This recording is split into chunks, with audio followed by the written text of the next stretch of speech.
সূরা আসর। সূরার নাম কি? আসর। কোরআনুল কারীমের 103 নম্বর সূরা। এই সূরার আয়াত সংখ্যা মাত্র 3টি। এই সূরা সম্পর্কে আল্লাহর হাবিব সাল্লাল্লাহু আলাইহি সাল্লাম অনেক ফজিলত বর্ণনা করেছেন। ইমাম শাফি রাহমাতুল্লাহি আলাইহি তিনিও তার কিতাবের মধ্যে হাওলা করেছেন, সূরা আসর এমন এক গুরুত্বপূর্ণ সূরা, কোন মানুষ যদি শুধুমাত্র এই সূরা আসরের তাৎপর্য নিয়ে চিন্তা ভাবনা করে তাহলে তার নাজাতের জন্য, তার দুনিয়া আখিরাতে মুক্তির জন্য এই সূরা আসরই যথেষ্ট হয়ে যাবে। শুধু তাই নয়, যখন কোন সাহাবী, একজন সাহাবী আরেকজন সাহাবীর সাথে দুইজন সাহাবী যখন মোলাকাত করতেন, ওই সাহাবীরা একজন আরেকজনের কাছ থেকে ততক্ষণ পর্যন্ত বিদায় নিতেন না যতক্ষণ পর্যন্ত একে অপরকে সূরা আসর থেকে তেলাওয়াত করে না শোনাতেন। সূরা আসরের মর্যাদা কত বেশি, আলহামদুলিল্লাহ বলেন সবাই। তো আমরা সূরা আসর থেকে তেলাওয়াত করব, সাহায্য চাই আল্লাহর কাছে। আল্লাহর কাছ থেকে সাহায্য না চাইলে সাহায্য পাওয়া যায়? আল্লাহ ছাড়া আমাদেরকে কেউ সাহায্য করতে পারে না। আমরা এই যে কোনো তেলাওয়াত করার শুরুতে আমরা কি পাঠ করি বলেন তো? সর্বপ্রথম আউযু বিল্লাহি মিনাশ শাইতানির রাজিম। কি বলি আপনারা বলেন, আবার বলেন। মাশাআল্লাহ। এই যে আউযু বিল্লাহ পাঠ করলেন না, এটা হচ্ছে কোরআনের আদব। যখন কোরআন তেলাওয়াত করা হয় আল্লাহ তাআলা বলেছেন ফাস্তাইজ বিল্লাহ। কোরআন তেলাওয়াতের পূর্বে আউযু বিল্লাহ আবশ্যক, এটা পড়তেই হয়। বিসমিল্লাহ পড়াটাও সুন্নাহ, কারণ বিসমিল্লাহ পড়লে বান্দার সাথে আল্লাহর সাথে একটা কানেক্টিভিটি, এটা আল্লাহ তাআলা সৃষ্টি করে দেন। বান্দার সাথে আল্লাহর সাথে একটা সম্পর্ক সৃষ্টি হয়ে যায়, এবং ওই সম্পর্কের কারণে আল্লাহ তাআলা কিছু ফেরেশতাদেরকে বলেন, ফেরেশতারা আমার গোলাম যেই কাজের শুরুতে বিসমিল্লাহ পাঠ করলো, আমি আল্লাহ তাআলার কাছে সাহায্য চাইলো, আমি আল্লাহ তাআলা তোমাদেরকে অর্ডার করলাম তোমরা এই বান্দার যেই কাজ করবে এই কাজের ভিতরে তোমরা এভাবে সাহায্য করবা যেন এই কাজটা সফল হয়ে যায়। তাহলে আমাদের সফলতার দরকার আছে না নাই?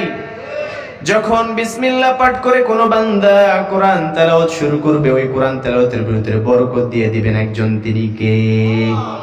আবার যখন আপনি জমিনে ধান কাটতে যাবেন, জমিনে বীজ বপন করতে যাবেন, তখন যদি আল্লাহর নাম নিয়ে বিসমিল্লাহ বলে সুন্দরভাবে শুরু করেন, তাহলে ওই বীজ যতটুকু গজানো দরকার সেটা আল্লাহ তাআলা বরকত দিয়ে বাড়িয়ে দিবেন। আবার যদি আপনি লেখাপড়া শুরু করবেন, পড়ার শুরুতে যদি একবার বিসমিল্লাহ পাঠ করে পড়াটা শুরু করেন, সেই পড়াটাকে আল্লাহ তাআলা সহজ করে দেন। যে কোনো কাজ আপনি বিসমিল্লাহ দিয়ে শুরু করবেন, ওই কাজের দায়ভার আল্লাহর উপরে চলে যায়। তখন আল্লাহ তাআলা বলেন যে এতক্ষণ পর্যন্ত এটার দায়িত্ব তোর ছিল, তুই যখনই আমার কাছে সাহায্য চাইলি এই দায়িত্বটা আমি আল্লাহ তাআলা কুদরতি ভাবে নিয়ে গেলাম, এটা সফলতা দেওয়ার দায়িত্ব আমি আল্লাহ তাআলা। এই জন্য আমরা আউযু বিল্লাহ বিসমিল্লাহ পাঠ করে শুরু করি। সর্বপ্রথম আল্লাহ সূরা আসরের শুরুতে বললেন ওয়াল আসর। আল্লাহ তাআলা সময়ের শপথ করেছেন, সময়ের শপথ, ওয়াল আসর। সময় আমাদের জীবনে অনেক গুরুত্বপূর্ণ একটা বিষয়।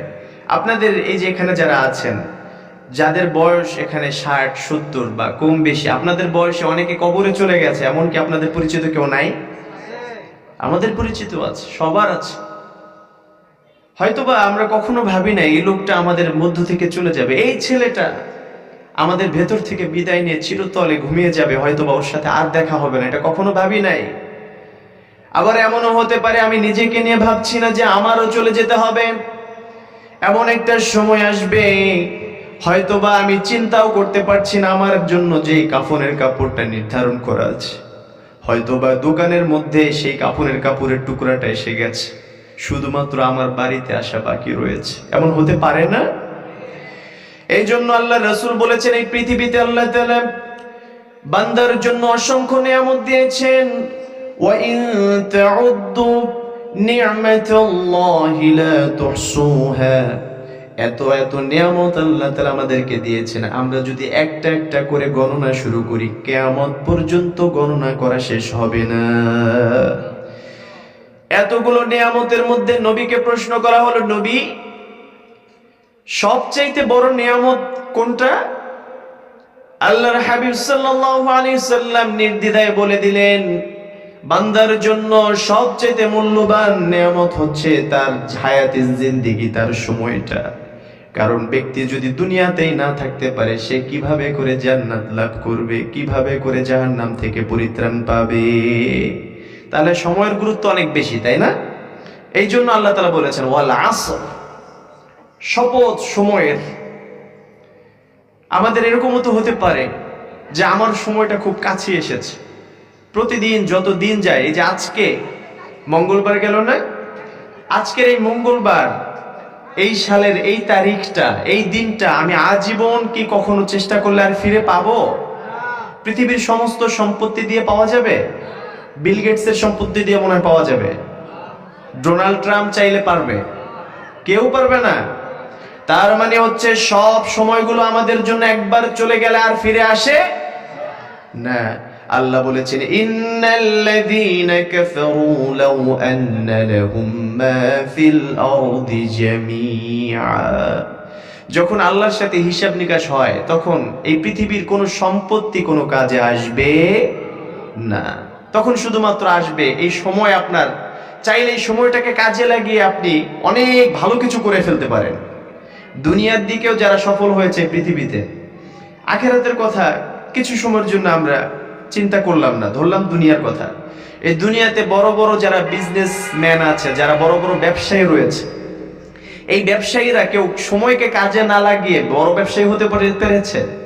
দেখবেন আপনাদের যে ক্ষেত খামার আছে, দুইটা ধানের ক্ষেত পাশাপাশি, একটা ক্ষেতের মধ্যে কত সুন্দর সুজলা সুফলা ফসলের ব্যবস্থা আল্লাহ করেছেন, যে দেখলেই নজর লেগে যায়। আবার আরেকটা ক্ষেত পাশে, ওইটার তেমন যত্ন নেওয়া হয় না, ফসলও তেমন হয় নাই। তার মানে হচ্ছে আপনি যদি সময় দেন, তাহলে ওই সময়ের ভিতরে আল্লাহ তাআলা বরকতের ব্যবস্থা করে দেন। আল্লাহ তো এমন ব্যবস্থা করেন নাই যে আমি বসে আছি আর আল্লাহ তাআলা এসে আমাকে খাইয়ে দিবেন, এমনটা। আমাকে চেষ্টা করার দরকার আছে না? তাহলে চেষ্টা করতে হবে, সময়কে কাজে লাগাতে হবে। দুনিয়ার দিকেও যদি সফল হতে হয়, সময়কে কাজে লাগাতে হয়। তাহলে পৃথিবীতে দেখেন আমরা বাঁচি কয়দিন? 60 বছর, 65 বছর, 70 বছর। এই সংক্ষিপ্ত সময়ের জন্য যারা ছাত্র ভাইরা আছেন, যারা চাকরিজীবী ভাইরা আছেন, বিসিএস ক্যাডার থাকতে পারেন, দেখেন তো আমরা কতটা সময় লেখাপড়া করেছি, জীবনের কতটা সময় আমরা অতিবাহিত করেছি এই 10 বছর 20 বছর ভালো থাকার জন্য, তাই না? কিন্তু কিয়ামতের কোনো হিসাব কেউ দিতে পারবে যে পরকালে এই কয়দিন বাঁচতে হবে? এরকম কোনো হিসাব আছে? পরকালের শুরু আছে, কোনো শেষ নাই। আল্লাহ তাআলা বলেছেন, গোলাম রে, তোকে এত ভালোবেসে যেই সময়টা তোকে মূল্যায়ন করে আমি আল্লাহ তাআলা দিলাম, এই সময়টাকে নষ্ট করিস না। কারণ সময় যদি একবার জীবন থেকে চলে যায়, সেই সময় কখনো ফিরে আসবে না। এই সময়টাকে ব্যবহার করে বড় বড় আল্লাহর ওলিরা দুনিয়াতে জীবন যাপন করেছেন। আবার এই সময়কে নষ্ট করে অনেক বড় বড় জাহান্নামী দুনিয়া থেকে বিদায় নিয়েছে। আমাদেরও যদি দুনিয়ায় থাকতে সময়টাকে কাজে লাগাতে পারি, অবহেলা না করি, তাহলে দেখা যাবে আমাদের দুনিয়াটাও আমরা ভালো থাকতে পারবো, আখিরাতে ভালো থাকার ব্যবস্থা কে করে দিবেন? আল্লাহ তাআলা। আপনাদের কষ্ট হচ্ছে? আচ্ছা, আমরা সহজভাবে বলার চেষ্টা করছি যাতে করে আমরা কথাগুলো হৃদয়ঙ্গম করতে পারি। আল্লাহ এই জন্য বলেছেন ওয়াল আসর, সময় সম্পর্কে সচেতন হয়ে যাও। সময়ের গুরুত্ব অনেক বেশি, সময়টাকে নষ্ট করো না। তোমাকে যে সময়টা আমি দিয়েছি, একই সময় তোমার মতো আরেক বান্দা, তোমারই বয়সী মানুষ, হসপিটালের ভিতরে মৃত্যুর দিন গণনা করতেছে। তোমাকে আমি সুস্থতা নামক নিয়ামত দিয়ে ধন্য করে দিয়েছি, আরেক ব্যক্তিকে আমি অসুস্থ বানিয়ে আজকে হসপিটালের মর্গের কাছাকাছি পৌঁছে দিয়েছি। আবার তোমাকে আমি আল্লাহ তাআলা সুস্থতা নামক নিয়ামত দিয়ে মাহফিল পর্যন্ত পৌঁছানোর তৌফিক দিয়েছি। তোমাকে আমি সুস্থতা দিয়ে, তোমাকে সন্তান সন্ততি সব নিয়ামত দিয়ে, তোমাকে ভালোবেসে আমি সুখে রেখেছি। এমন অনেক মানুষ আছে তোমার চাইতে ভালো কাজ করে, কিন্তু তারপরে পরীক্ষার জন্য ওই বান্দাকে তোমার চাইতে কষ্টে রেখেছি। এরকম হতে পারে না? তাহলে যেই আল্লাহ তাআলা এত ভালোবেসে সময় দিয়েছেন, সময়টাই যে আমরা এখন যে কাজে লাগাইতেছি, এটা ভালো কাজ না? আপনারা কি বলেন? প্রত্যেকটা কথায় কথা আল্লাহ তাআলা সওয়াব দান করতেছেন। সুবহানাল্লাহ। আল্লাহ রাসূল সাল্লাল্লাহু আলাইহি ওয়াসাল্লাম বলেছেন, কোরআন যখন পড়া হয়, সর্বনিম্ন যে সওয়াবটা হয় সেটা হচ্ছে 10 নেকি। আল্লাহ তাআলা ঘোষণা দিয়েছেন, মান জাআ বিল হাসানাতি ফালাহু 10 আমসালিহা। যদি আমার গোলামেরা ভালো কোনো কাজ করে ওটার সওয়াবকে আমি আল্লাহ তাআলা লালন পালন করে সর্বনিম্ন 10 গুণ বাড়িয়ে দেই। তাইলে আমরা এখানে যত কোরআনের আয়াত শুনতেছি 10 গুণ বৃদ্ধি হয়ে আমাদের আমলনামায় যুক্ত হচ্ছে। এমন হতে পারে কিয়ামতের দিন এই সময়টা কাজে লাগাচ্ছেন, এটার কারণে হয়তো আল্লাহ বলতে পারে যে আমার গোলামের ওই দিনকার কারণে এত সওয়াব হয়েছে, তার সারা জীবনের সব গুনাহগুলোর কাফারা হয়ে গেছে। এটা হতে পারে না ইনশাআল্লাহ? আচ্ছা, এরপরে আল্লাহ বললেন ওয়াল আসরি ইন্নাল ইনসানা লাফি খুসর, নিশ্চয়ই মানুষ ক্ষতিগ্রস্ত। মানুষ কি ক্ষতির মধ্যে রয়েছে। এখন প্রশ্ন আসতে পারে, হুজুর কি বললেন? মানুষকে কি আল্লাহ তাআলা ক্ষতির জন্য কি বানিয়েছেন? মানুষ কেন ক্ষতিগ্রস্ত থাকবে? আল্লাহ তাআলা উত্তর দিয়ে দিলেন ইল্লাল্লাযীনা আমানু ওয়া আমিলুস সালিহাতি ওয়া তাওয়াসাউ বিল হাক্কি ওয়া তাওয়াসাউ বিস সবর। আল্লাহু আকবার। আল্লাহ বললেন একমাত্র যেই মানুষটার মধ্যে 4টা গুণ থাকবে সেই মানুষটার ক্ষতি দুনিয়াতেও হবে না, আখিরাতেও হবে না। আমরা বললাম আল্লাহ গুণগুলো কি? আল্লাহ বললেন ইল্লাল্লাযীনা আমানু, সর্বপ্রথম গুণ হচ্ছে ঈমানদার হতে হবে। কি হতে হবে? ওয়া আমিলুস সালিহাত, ঈমান অবস্থায় বসে থাকলে চলবে না, ভালো কাজ করতে হবে। যেই ভালো কাজগুলোর কথা আল্লাহ বলেছেন। ওয়া তাওয়াসাউ বিল হক, 3 নম্বরে আল্লাহ বললেন সত্যের পথে মানুষদেরকে আহ্বান করতে হবে। ওয়া তাওয়াসাউ বিস সবর, এমনকি মানুষকে ধৈর্যের জন্য বোঝাতে হবে।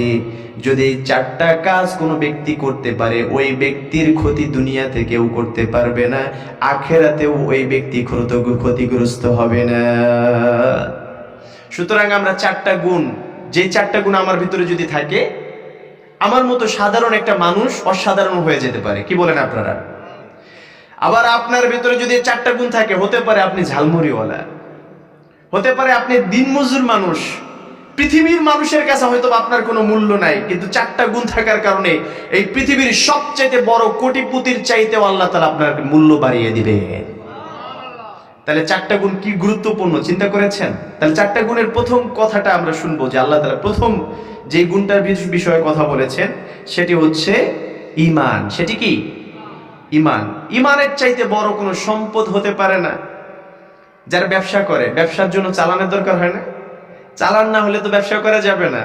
ঠিক তদ্রূপ ভাবে এই পৃথিবীতে আল্লাহকে খুশি করার জন্য ঈমান দরকার। ঈমান ছাড়া আমি আজীবন ভালো কাজ করলাম, কোনো মূল্য আছে? কিন্তু ঈমান অবস্থায় আল্লাহর উপর দৃঢ় বিশ্বাস, যে বিষয়গুলোর উপর আল্লাহ ঈমান আনতে বলেছেন, ঈমান এনে আমি ছোটখাটো কাজ করলে সেই কাজের নেকি বৃদ্ধি করে দিবেন কে? কিয়ামতের ময়দানে আল্লাহ তাআলা সবাইকে একত্রিত করবেন। জান্নাতীরা জান্নাতে, জাহান্নামীরা কোথায়? জাহান্নামে। এবার আল্লাহ তাআলা বলবেন ফেরেশতারে, আমার এই বান্দাদেরকে কত ভালোবেসে আমি সৃষ্টি করেছি, কতটা আদর যত্ন করে ওদেরকে আমি প্রতিটা ক্ষণে ক্ষণে ওদের যত্ন নেওয়ার ব্যবস্থা করে দিয়েছি। ওদেরকে তো আমি জাহান্নামের জন্য বানাই নাই। যারা জাহান্নামে গিয়েছে, তুমি গিয়ে দেখো তোমরা সেখানে কিছু ঈমানদার পাওয়া যায় কিনা, যাদের হৃদয়ের মধ্যে ছিটে ফোটা ঈমান থাকুক, তুমি দেখো তোমরা। ফেরেশতারা দৌড়ে চলে যাবে জাহান্নামে গিয়ে। এবার ফেরেশতারা শেষমেশ বাছাই করা শুরু করবে। ফেরেশতারা দেখবে কিছু কিছু মানুষ তাদের গুনার কারণে জাহান্নামী হয়েছে, ঠিক আছে, কিন্তু তাদের হৃদয়ের ভিতরে ঈমান নামক নিয়ামতটা রয়েছে। এবার তাদেরকে সেখান থেকে বের করা হবে আল্লাহর হুকুমে। ফেরেশতারা আল্লাহর কাছে প্রশ্ন করবে। আল্লাহ অবাক করা বিষয় হলো, যাদেরকে জাহান্নাম থেকে বের করে আনলাম তাদের সমস্ত শরীরটাকে জাহান্নামের আগুন ভস্ম করে দিয়েছে, ছারখার করে দিয়েছে। আল্লাহু আকবার। কিন্তু আল্লাহ আমাদের জানার বিষয় হলো, এই ব্যক্তির কপালটা পড়ে নাই, কপালটা এখন পর্যন্ত ভালো আছে। এটার কারণটা কি? সমস্ত অঙ্গ প্রত্যঙ্গ সব শেষ হয়ে গেল, কিন্তু কপালটা পড়লো না যে। আল্লাহ বলবেন সীমাহুম ফি উজুহিহিম মিন আথারিস সুজুদ, আমার গোলাম ঈমানদার অবস্থায় আমি আল্লাহ তাআলাকে সাজদা করেছিল, সেই সাজদা, একজন ঈমানদার যখন আল্লাহকে সাজদা দিয়েছে, ওই সাজদার স্থান আমি আল্লাহ তাআলা কখনো পোড়াই না। জাহান্নামের কোনো ক্ষমতা নাই ওই জায়গাটাকে পোড়াবে। সুবহানাল্লাহ বলবেন না? সুতরাং আমরা ইমান অবস্থায় ভালো কাজ করতে রাজি আছি তো ইনশাআল্লাহ? ইমান নাই আজীবন সাজদা দিলে কোনো লাভ হবে? শয়তান, ওর তো ইমান নাই, ও যদি এখন সেজদা দেয় ও সারা জীবন সাজদা দিবে, জান্নাতে যেতে পারবে? পারবে না। তার মানে ইমান কত বড় নিয়ামত। ইমান আল্লাহ তাআলাকে যাকে দান করেছেন ওই ব্যক্তি ধন্য। ইমান রক্ষা করার জন্য আমাদেরকে চেষ্টা করতে হয়। ইমানকে ছোট চারা বীজের মতো লালন পালন করতে হয়। ইমান এমনিতে থাকবে বিষয়টা একেবারে এমন নয়। ইমানের রক্ষার্থে আল্লাহর হাবিব সাল্লাল্লাহু আলাইহি ওয়াসাল্লাম বলেছেন, লা ঈমানা লিমান লা আমানাতা লাহ। যেই ব্যক্তির আমানতদারিতা নাই ওই ব্যক্তির কোনো ঈমান নাই। অন্য হাদিসের ভিতর আল্লাহর রাসূল বলেছেন, মান আহাব্বা লিল্লাহ ওয়া আবগাদা লিল্লাহ ওয়া আ'তা লিল্লাহ ওয়া মানা'a লিল্লাহ। যে ব্যক্তি আল্লাহর জন্য ভালোবাসলো কাউকে, আল্লাহর জন্য কারোর সাথে রাগ করলো, আল্লাহর জন্য কোনো কিছু দান করলো, আল্লাহর জন্য কোনো কিছু দেওয়া থেকে বিরত থাকলো, ওই ব্যক্তি ফাকাদ ইসতাকমালাল ঈমান। আল্লাহর হাবিব বললেন ওই ব্যক্তি ঈমানের পরিপূর্ণ স্বাদ লাভ করলো। তার মানে হচ্ছে আমাদের সব কাজ হবে একজনের জন্য, তিনি কে? যখন আমার কাজগুলো আল্লাহ কেন্দ্রিক হবে তখন আমার ঈমান আছে বোঝা যাবে। আমার নামাজ পড়ার পূর্বে আমি যদি মনে মনে একবার ধারণা করে নিতে পারি, আহারে আমার তো এই নামাজ পড়ার কোনো সক্ষমতা নেই, এই নামাজ আমি আল্লাহ তাআলা তাকে খুশি করার জন্য আদায় করছি, তাহলে আল্লাহ তাআলা আমাদের ভিতরে ঈমান দিবেন। আবার যদি কারোর সাথে রাগ করতে হয়, রাগ করা আসলে ভালো না, কিন্তু কিছু কিছু জায়গায় রাগ করা দরকার আছে না নাই? আচ্ছা, ঈমানদার তার বিষয়ে বর্ণনা করতে গিয়ে আল্লাহ তাআলা বলেছেন, সাহাবীদের বৈশিষ্ট্য বর্ণনা করলেন। আল্লাহ বললেন, মুহাম্মাদুর রাসূলুল্লাহ ওয়াল্লাযীনা মাআহু আশিদ্দাউ আলাল কুফফার রুহামাউ বাইনাহুম। ঈমানদারদের অন্যতম একটা বৈশিষ্ট্য থাকবে, তারা কাফেরদের প্রতি থাকবে বজ্র কঠিন, কিন্তু এক মুমিন আরেক মুমিনের প্রতি থাকবে দয়াগ্রহী। সুবহানাল্লাহ। তাহলে আমরা ইমানের ক্ষেত্রে একে অপরকে ভালোবাসবো, কিন্তু কেউ এসে আল্লাহ সম্পর্কে, রাসূল সম্পর্কে আমার সামনে কটূক্তি করলো, তখন কি রাগ না করে পারা যাবে না? তখন রাগ করব কার জন্য? আলী রাদিয়াল্লাহু তাআলা আনহু, তিনি একবার এক ইহুদিকে একটা আছাড় মারছে, এক আছাড়ে জমিনে শুয়াই দিয়েছে। সাহাবীরা পাশে দাঁড়িয়ে বলতেছে, ইহুদির আজকে খবর আছে। সাহাবীরা তাকিয়ে রইল, আলী কি করেন? আলীকে প্রশ্ন করা হলো, আলী রে, এই লোকটার উপরে এতটা ক্ষেপে গেলা কেন? এই লোকটার উপরে এমন রাগ করলা কেন? কারণটা কি? আলী রাদিয়াল্লাহু তাআলা আনহু বলল, ওর কত বড় কলিজা, ও আমার রাসূল সম্পর্কে আমার সামনে কটূক্তি করেছে, নবী সম্পর্কে কটূক্তি করেছে, ওকে ছাড়া যাবে না। কিছুক্ষণ পর আলী রাদিয়াল্লাহু তাআলা আনহুর মুখের উপরে ওই ইহুদি চালাকি করে থুতু মারলো। এখন সাহাবীরা বলাবলি শুরু করছে যে এবার এই লোকের খবর আছে, যা একটু বাঁচতো, বাঁচার সম্পূর্ণ পথই বন্ধ হয়ে গেছে। আলী রেখা পাইতেছে, মুখের উপরে থুতু মারছে, ওর খবর আছে। কিন্তু আলী রাদিয়াল্লাহু তাআলা তা করলেন না, তাকে ছেড়ে দিল। সাহাবীরা অদ্ভুত ভাবে তাকিয়ে রইলেন, প্রশ্ন করলো, আলী, আমরা তো ভেবেছিলাম এই লোকের আজকে খবর আছে, তুমি ছেড়ে দিলে যে? তখন আলী রাদিয়াল্লাহু তাআলা আনহু বললেন যে, দেখো, সর্বপ্রথম ওর নবী সম্পর্কে কটূক্তি করেছে, এই জন্য ওর উপরে আমি চড়াও হয়েছিলাম, ওকে ছাড়া যায় না। কিন্তু যখন ও আমার সামনে আমার মুখের উপরে থুতু মারলো, তখন যদি ওকে মারতাম, মারতে পারতাম, কিন্তু তখন মারলে নবীর জন্য রাগ করেছি, এটা কার জন্য করেছি? জোরে বলেন। কিন্তু মুখে থুতু মারার কারণে যদি রাগ করতাম, এটা আমার নিজ স্বার্থের জন্য রাগ করা হতো। আমি আলী নিজের জন্য কিছু করতে পারি না। আমি আলী যদি কারোর উপরে রাগ করি সেটা আল্লাহর জন্য করব, আমি যদি কাউকে ভালোবাসি সেটা আল্লাহর জন্য করব, এই জন্য ওকে ছেড়ে দিয়েছি। সুবহানাল্লাহ বলে। তার মানে হচ্ছে আমাদের প্রত্যেকটা কাজ একজনকে খুশি করার জন্য হবে, তিনি কে? এই জন্য আল্লাহ তাআলা বললেন, আল্লাহর রাসূল বললেন, মান আহাব্বা লিল্লাহ ওয়া আবগাদা লিল্লাহ ওয়া আ'তা লিল্লাহ ওয়া মানা'a লিল্লাহ।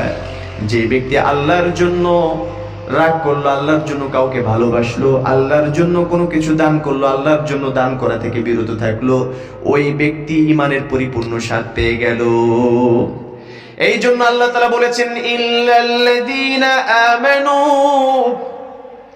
ক্ষতিগ্রস্ততা থেকে বাঁচার জন্য যেই বৈশিষ্ট্য দরকার, সর্বপ্রথম বৈশিষ্ট্যটা হচ্ছে ঈমান থাকার দরকার আছে না নাই? ঈমানের হিসাবটা কিন্তু হবে আমাদের জীবনের শেষ সময়টা কেমন কেটেছে। আমাদের জীবনটা, গোটা জীবনটাই অনেক মূল্যবান, কিন্তু এখানে আমরা যারা আছি, এখানে 60 বছরের কে কে আছেন? হাত তুলেন তো দেখি। 60 বছর হয়েছে এমন কেউ নাই? মাশাআল্লাহ, অনেকেই আছেন আলহামদুলিল্লাহ। 60 বছরের নিচে আছে বাকিরা, বুঝলাম, হাত নামান।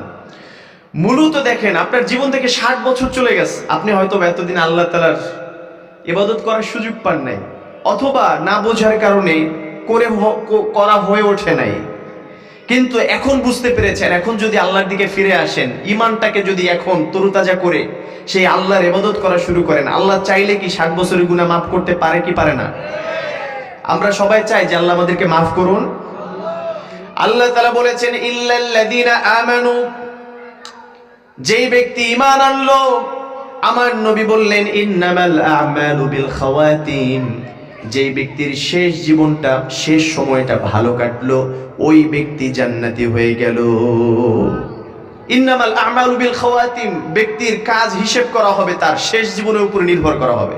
ধরেন একটা মানুষ যাদের 60 বছর হয়ে গেছে, আপনারা এই 60 বছর গুনাহ করেছেন, কিন্তু আজকে আল্লাহর কাছে এই তাফসীর মাহফিলে কোরআনের কথা শোনার পরে চোখের পানি ছেড়ে দিয়েছিলেন, আল্লাহকে স্মরণ করেছিলেন, এই কারণে আল্লাহ তাআলা হয়তোবা ঘোষণা দিয়ে বলেছে যে বান্দা, ওই বান্দাকে মাফ করে দাও, ফেরেশতারা ওই ব্যক্তি কাঁদতেছে, ওই ব্যক্তিকে মাফ করো, ওই ব্যক্তি কোরআনের উপর ঈমান এনে এখন থেকে তওবা করেছে মনে মনে, ওই ব্যক্তিকে ক্ষমা করে দাও। এটা আল্লাহ বলতে পারেন কি পারেন না?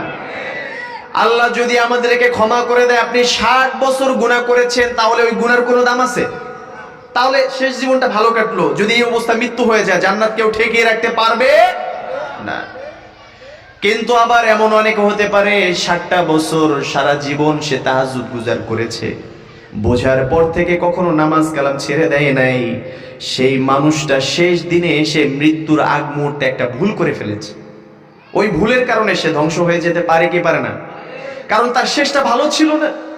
এই জন্য নবী বলেছেন সব সময় প্রস্তুত থাকো, শেষ কাজটা যেন তোমার ভালো হয়, শেষ কাজটা যেন তোমার ঈমানের উপর হয়। যদি কোনো ব্যক্তি ঈমানের উপর মৃত্যু বরণ করে, আল্লাহ তাআলা চাইলে তাকে জান্নাত দিয়ে দিতে পারেন ইনশাআল্লাহ। এই জন্য আল্লাহ স্মরণ করে দিলেন শেষটা যেন ভালো হয়। বুখারীর ব্যাখ্যা করতে গিয়ে শামসুদ্দিন নামে একজন ব্যাখ্যাকার ছিলেন, তিনি 3 জন ব্যক্তির ঘটনা উল্লেখ করেছেন যে শেষ জীবনটা ঈমানে থাকার গুরুত্বটা কত বেশি। 3 ব্যক্তি হজে গিয়েছে। হজে যাওয়ার সময় আগে তো এরকম ভাবে আমাদের মতো করে প্লেনে করে যাওয়ার ব্যবস্থা ছিল না, তো মানুষ হজে যেত, হেঁটে যেত, কেউ আছে জাহাজে করে, নৌকায় করে যেত। আপনাদের এরকম কথা মনে আছে না? আমাদের এলাকায় তো আশেপাশে এরকম অনেকে করেছে। তো 3 জন যাচ্ছে, অনেক দূর সফর করেছেন। তিনি হজের স্থানে যাওয়ার আগেই 3 জনে একটা জায়গায় বিশ্রামের জন্য অবস্থান করলেন। 3 বন্ধুর মধ্যে 3 জনই হজ করবে নিয়ত করেছিলেন। এবার একজন এক খ্রিস্টান নারীর দিকে তাকিয়ে ওই নারীর প্রতি আসক্ত হয়ে গেল। নারীর রূপ যৌবন তার কাছে এতটা ধরে গেছে তার হৃদয়ে, যে তার মনে চাইলো যে এখানে আরো কিছু সময় থাকে, এই নারীকে বিয়ে করে তারপর এখান থেকে ফিরবো। কিন্তু বাকি 2 জন বন্ধু বলল, তুমি এই ধরনের চিন্তা ভাবনা করো না, ক্ষতিগ্রস্ত হয়ে যাবা। এই চিন্তা ভাবনা ছেড়ে আমাদের সাথে চলো, আমরা যে হজ করতে এসেছি সেই হজ করে আল্লাহকে খুশি করে গুনাহগুলোকে মাফ করিয়ে তারপরে চলে যাব। কে শোনে কার কথা? ওই বন্ধু কোনোভাবেই গেল না, তারাও তাকে নিতে পারলো না, তারা চলে গেলেন তাদের মতো করে। 2 জন চলে গেল, ওকে রেখে ও এবার গিয়ে সেই খ্রিস্টান নারীর বাবার কাছে, মায়ের কাছে গিয়ে হাতে পায়ে ধরে যে আপনার মেয়েটাকে আমার কাছে বিয়ে দেন, ওকে আমার বড্ড ভালো লেগেছে, আমি ওকে লাইফ পার্টনার হিসেবে, আমার জীবন সঙ্গিনী হিসেবে চাই। এমন অবস্থা নাসরুল মধ্যে তো ছাড়ে না। তো খ্রিস্টান মেয়ের বাবা, সেও তো খ্রিস্টান, বলল একটা বড় ধরনের ত্যাগ তোমাকে করতে হবে যদি ওকে বিয়ে করো, রাজি আছো? বললো হ্যাঁ, এই মেয়েকে পাওয়ার জন্য যা দরকার সব করতে রাজি। আমাদের কিছু যুবক ভাইরা আছে না, যদি কারো উপরে একবার রাজি হয়ে যায়, বাপ মা যত নিষেধ করে জামা ছিঁড়া হইলো ওই মায়ের সামনে যায় দাঁড়ায় থাকে। কিন্তু যদিও এটা ভালো কাজ না, ওই লোক পাগলের মতো হয়ে গেল। বলল যা কিছু শর্ত দিবা সব শর্ত আমি দিতে পালন করতে রাজি রয়েছি, কিন্তু তারপরে ওই মেয়েকে আমার জীবনে চাই। মেয়ের বাবা এবার বলল তোমাকে মুসলমানিত্ব ছেড়ে খ্রিস্টান ধর্ম গ্রহণ করতে হবে, পারবা? নাউজুবিল্লাহ বলবেন না। এবার ওই লোক এতটাই শয়তানের ধোঁকায় পড়ে গেল, আশ-শাইতানু ইয়াইদুকুমুল ফাকর ওয়া ইয়া'মুরুকুম বিল ফাহশা। ওই লোকটা মেয়ের বাবার কথায় রাজি হয়ে গিয়ে খ্রিস্টান ধর্ম গ্রহণ করলো, সংসার করলো, 2টা সন্তান আল্লাহ তাআলা দিলেন। 2টা সন্তান হওয়ার পরে সেই ব্যক্তি মৃত্যুবরণ করলো, খ্রিস্টান অবস্থায় মৃত্যু হয়ে গেছে। এবার আপনারা বলেন লোকটা কি জান্নাতি নাকি জাহান্নামী? বাকি যে 2 বন্ধু চলে গিয়েছিল হজ করে, এই 2 বন্ধু কয়েক বছর পরে একে অপরের সাথে বলাবলি করলো, বন্ধু রে, আমাদের যে বন্ধুটাকে আমরা ছেড়ে এসেছিলাম ওই জায়গায়, ওর তো খোঁজ খবর অনেকদিন পর্যন্ত নাই, চলো একটু ঘুরে গিয়ে ওর খোঁজ খবর নিয়ে আসি, কেমন আছে, কোথায় আছে, কি অবস্থা। 2 বন্ধু এলাকায় পাড়ি জমাতে শুনলো ওই লোকটা মারা গেছে। তার স্ত্রীকে খুঁজতে খুঁজতে তারা কবরের পাশে গিয়ে পেল, দেখলো স্ত্রী কবরের পাশে দাঁড়িয়ে দাঁড়িয়ে কান্না করছে, 2টা সন্তান পাশে দাঁড়িয়ে রয়েছে। এবার ওই স্ত্রীকে প্রশ্ন করলো, আপনি কি আমার সেই বন্ধুর স্ত্রী নাকি, যেই নারীর জন্য আমার বন্ধু এখানে রয়ে গিয়েছিল? 2 বন্ধুকে সবকিছু জানানো হলো। তারাও কান্না করে ইসলামের সৌন্দর্যগুলো ওই নারীর সামনে যখন বর্ণনা করলো, তখন ওই নারী ইসলামের এত সৌন্দর্য মণ্ডিত বিষয়গুলো দেখে খ্রিস্টান ধর্ম ত্যাগ করে তার সন্তান 2টোকে নিয়ে একসাথে 3 জনে কালিমা পাঠ করে বলল, লা ইলাহা ইল্লাল্লাহু মুহাম্মাদুর রাসূলুল্লাহ সাল্লাল্লাহু আলাইহি ওয়াসাল্লাম। সুবহানাল্লাহ বলবেন না? ঈমান আনলো। ওই 2 জন বন্ধু আফসোস করে বলল, আহারে কত বড় পরিতাপের বিষয়, যেই বন্ধুকে নিয়ে হজ করতে আসলাম সেই বন্ধুর জান্নাতি হওয়ার কথা ছিল, তার গুনাহ আল্লাহ হয়তো বা চাইলে মাফ করে দিতে পারতেন। এত বড় দুর্ভাগ্য আমার বন্ধু হয়ে গেল, সারাটা জীবন ইমানদার হয়ে কাটালো, কিন্তু শেষ জীবনটা খ্রিস্টান হওয়ার কারণে আল্লাহ হয়তো বা তাকে মাফ করেন নাই। কিন্তু তার যেই স্ত্রী, যেই নারী ছিল খ্রিস্টানের মেয়ে, সেই নারী মৃত্যু হওয়ার কথা ছিল খ্রিস্টান হিসেবে, কিন্তু সে তার শেষ জীবনে সে তার সন্তানদেরকে নিয়ে মুসলমান হয়ে জান্নাতি হয়ে যাবে হয়তোবা।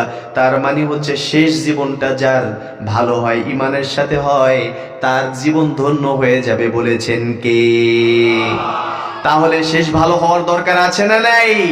সারাটা জীবন যেমন কাটিয়েছেন আমার ভাই, আমি আপনার পা ধরতে পারলে পা ধরতাম।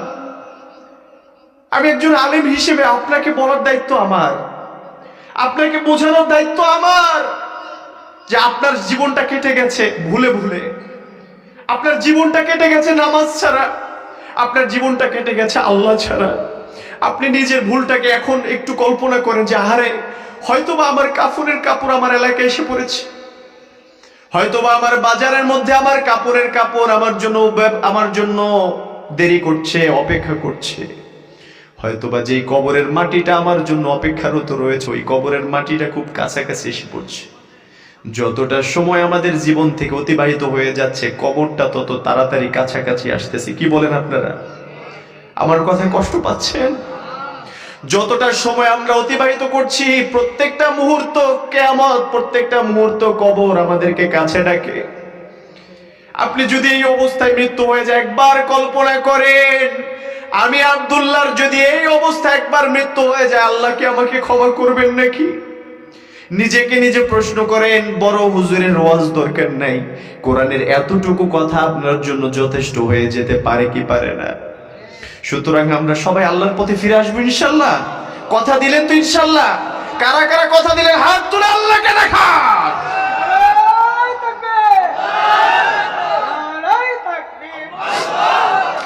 হাত না মানে আল্লাহ তাআলা কবুল করুন আমাদেরকে, আমিন। আমার প্রিয় ভাইয়ের, এই জন্য সময়ের গুরুত্বের কথা আল্লাহ বলে সর্বপ্রথম বললেন, গোলাম রে বেশি আমল করো, অল্প আমল করো, ইমানের সাথে করো। ইল্লাল্লাযীনা আমানু, এরপরে আল্লাহ তাআলা আয়াতের ভিতরে বললেন দ্বিতীয় শর্তের কথা, ওয়া আমিলুস সলিহাত। আমি পূর্বেই বলেছিলাম ঈমান আনার পরে ভালো কাজ করতে হবে, ভালো কাজ না করে সময়টাকে নষ্ট করা চলবে না, এই সময়ের মূল্য অনেক বেশি। ওয়া আমিলুস সলিহাত, নেক কাজ বলতে আপনাদেরকে আমি যদি সংক্ষিপ্তভাবে বোঝাতে চাই, তাহলে তাফসীরের ভাষায়, এক কথায় আমার ভাষা আমি বুঝিয়ে বলতে গেলে আমি বলবো, আল্লাহ যেটা বলেছেন সেই কাজটা করা, আল্লাহ যেটা থেকে নিষেধ করেছেন সেই কাজটা ছাড়া, এটাকেই বলা হয় নেক কাজ। নেক কাজ বলতে কি বোঝানো হয়েছে বুঝতে পেরেছেন না আপনারা ইনশাআল্লাহ? ভালো কাজ করলাম, মন্দ কাজ ছাড়লাম না, নেক কাজ কি পরিপূর্ণ হলো? তার মানে হচ্ছে আল্লাহ বলেছেন ওটাকে ধরলাম, আল্লাহ নিষেধ করেছেন ওটাকে ছাড়লাম, এটা মিলে হচ্ছে নেক কাজ। তাহলে পৃথিবীর যত কাজ আল্লাহ বলেছেন এগুলা কি কাজ? নেক কাজ। যত কাজ থেকে আল্লাহ বিরত থাকতে বলেছেন সেটা না করাটা কি কাজ? নেক কাজ। এবার বলেন তো, নামাজের হুকুম আল্লাহ তাআলা দিয়েছেন, এই নামাজটা যদি কেউ আদায় করে এটা কি নেক কাজ নাকি বদ কাজ? রোজা পালন করা, আবার যদি হজের সক্ষমতা থাকে হজ পালন করা নেক কাজ। চুরি করা হারাম কাজ, ডাকাতি করা হারাম কাজ। এই তো আপনারা বোঝেন, আলহামদুলিল্লাহ আপনাদের বুঝ শক্তি অনেক ভালো, আপনারা মনোযোগ সহকারে, আমি দেখেছি এখানে অধিকাংশ মানুষ তাকিয়ে রয়েছে, অন্যদিকে দৃষ্টিপাত করে না।